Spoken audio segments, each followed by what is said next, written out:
Assalamualaikum warahmatullahi wabarakatuh. Masih bersama saya Dwi Happy Prasetyo di channel kesayangan kita Wakasio Indonesia.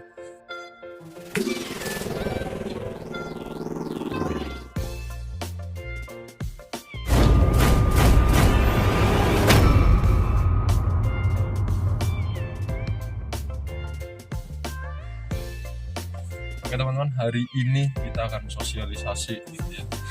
Pertama kali sih sebenarnya kita ini kegiatan rutin, cuman baru kali ini saya ambil dokumentasi, saya informasikan supaya teman-teman juga tahu kegiatan kita itu bukan hanya ngajar aja, bukan hanya ngirim ke Jepang saja, tapi kita juga sosialisasi untuk memberikan informasi ini kepada teman-teman yang belum tahu gitu ya tentang program pemagangan ke Jepang.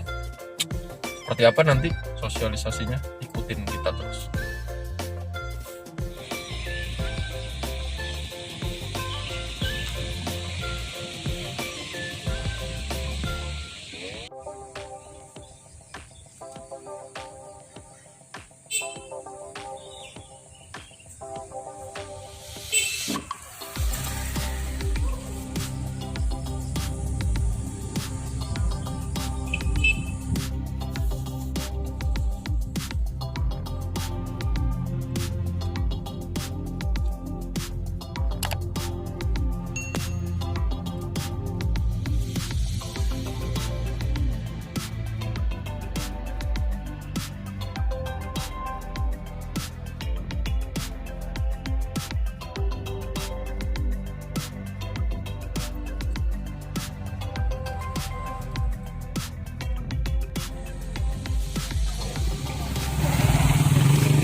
Dan sepuluh juta itu bersih, ya.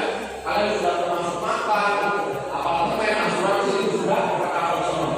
Nah, selama 3 tahun pulang bukan cuma buat begitu aja, tapi nanti teman-teman juga bisa pulang bawa sertifikat keahlian khusus gitu.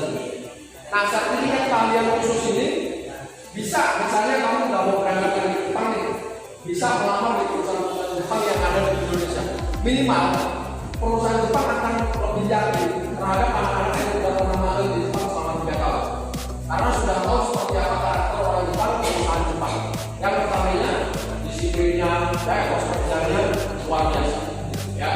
Nah, setelah 3 tahun selesai dapat sertifikat, tadi kalau teman-teman kerja di Indonesia bisa, atau pulang ke Jepang sebagai tenaga kerja. Nah, kalau sudah tenaga kerja hubungan 1 bulan, baru selama 1 bulan selesai masuk ke perusahaan masing-masing.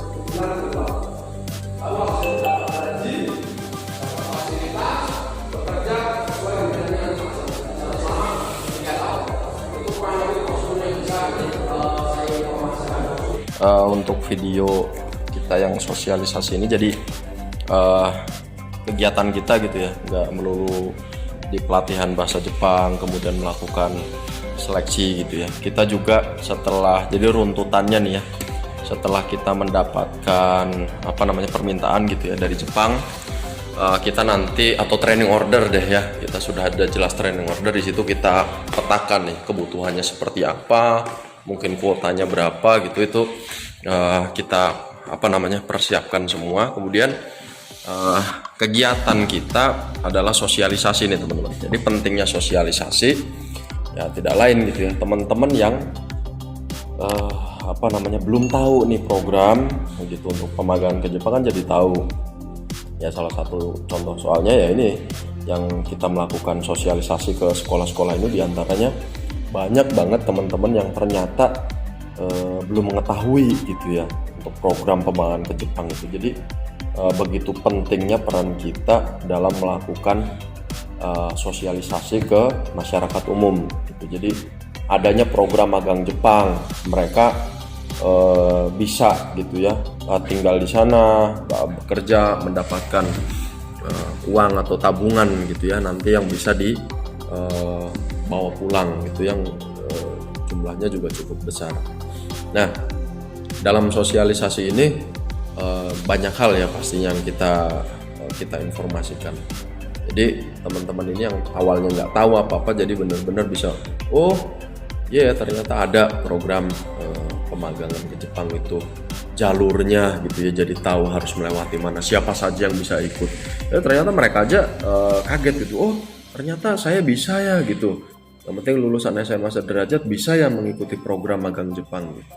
Nah, kita kebanyakan sih ke sekolah-sekolah itu ada ya SMA, SMK gitu ya.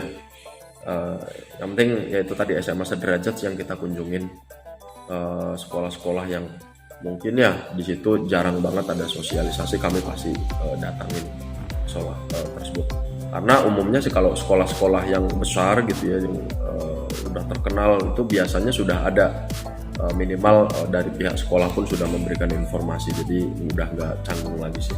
Tapi kalau yang sekolah-sekolah yang jauh-jauh nih daerahnya gitu baru banget tahu untuk program pemagangan. Bagaimana tidak penting ya dalam penyampaian informasi ini kepada teman-teman di luar sana.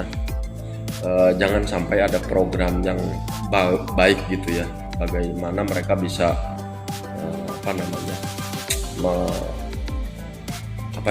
rencana masa depan mereka itu bisa diwujudkan dengan cepat gitu dengan program pemagangan ini. Kok kalau sampai tidak tahu itu sangat-sangat disayangkan sekali, karena di kami pun banyak peserta yang dia sudah usianya itu udah 30 lebih, sudah berkeluarga, baru tahu gitu. Nah, baru menjadi siswa di sini. Jadi kadang-kadang muridnya malah lebih tua gitu daripada gurunya. Nah, karena tidak tahunya informasi mengenai program pemagangan. Jadi penting banget. Nah, kalau teman-teman nih di YouTube, kalau nonton YouTube saya, sudah banyak sih ya yang saya share mengenai program pemagangan ke Jepang.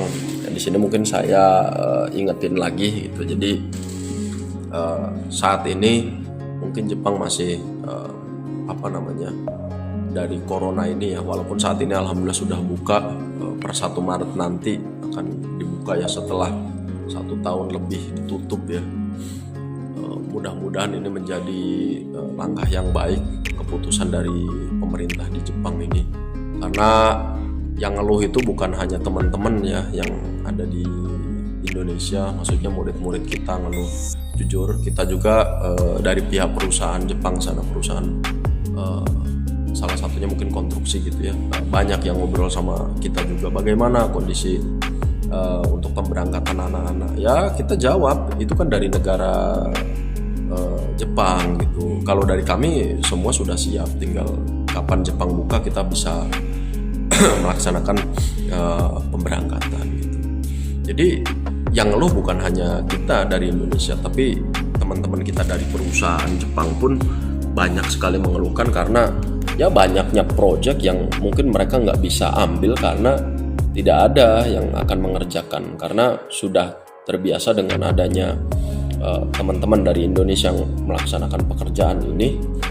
Itu sangat-sangat, kalau kita bilang sih sudah ketergantungan gitu ya. Jadi pemerintah Jepang pun harus menjadi suatu pandangan bahwasanya ini akan menyulitkan bagi perusahaan-perusahaan yang memang sudah mengambil para peserta magang. Nah, disinilah teman-teman kita jadi tahu begitu pentingnya adanya program pemagangan maupun kerja di Jepang ini gitu ya.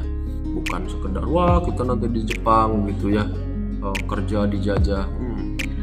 Tidak seperti itu juga pemandangannya ya. Saya sendiri, saya bisa cerita panjang lebar.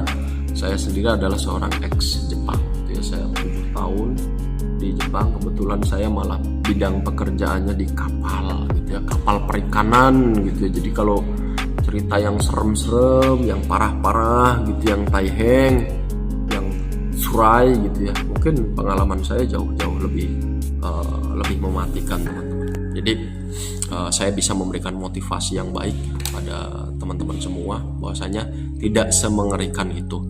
Kembali lagi nanti bisa bagus atau tidak kita nanti apa yang dihadapin bisa menyenangkan atau menyedihkan kembali dari kontrol diri ya, dari bagaimana kita menyikapi ya yang terjadi nanti di depan kita seperti apa. Ya kan ibarat kata dunia ini kan bak cerminnya. Kalau kita tersenyum maka cermin pun akan tersenyum. Kalau kita serem ya serem juga. Jadi bagaimana kita menyikapi kehidupan ini ya dibuat enjoy aja, menyenangkan gitu ya. Kalau yang namanya di perusahaan itu ada susahnya, ada mudahnya. Mungkin orang Jepang ada cerewetnya, ada baiknya juga. Jadi berpikir yang positif gitu ya. Seperti itu teman-teman yang bisa saya informasikan. Semoga informasi ini bisa menjadi pandangan juga ya buat teman-teman dalam mengikuti proses prosedur pemagangan ke Jepang. Kemudian kita juga silakan bagi yang jauh-jauh misalnya nih ingin disosialisasi oleh kita dari Wakasio, silakan kontak aja. Kontak kita ada di wakasio.co.id atau langsung saya juga biasanya di kolom ya komentar tanya aja, nanti kita bisa kok dipanggil untuk bisa menjelaskan program sosialisasi ke sekolah, instansi. Silakan kapan saja teman-teman bisa atur jadwal dengan kita gitu ya. Itu saja mungkin yang bisa saya informasikan teman-teman. Sehat selalu, yang masih belajar tetap semangat belajar, yang belum silahkan dipikirkan, siapa tahu program ini bisa menjadi peluang yang baik buat teman-teman. Saya akhiri, wassalamualaikum warahmatullahi wabarakatuh. Salam pemagangan, salam Wakasio Indonesia.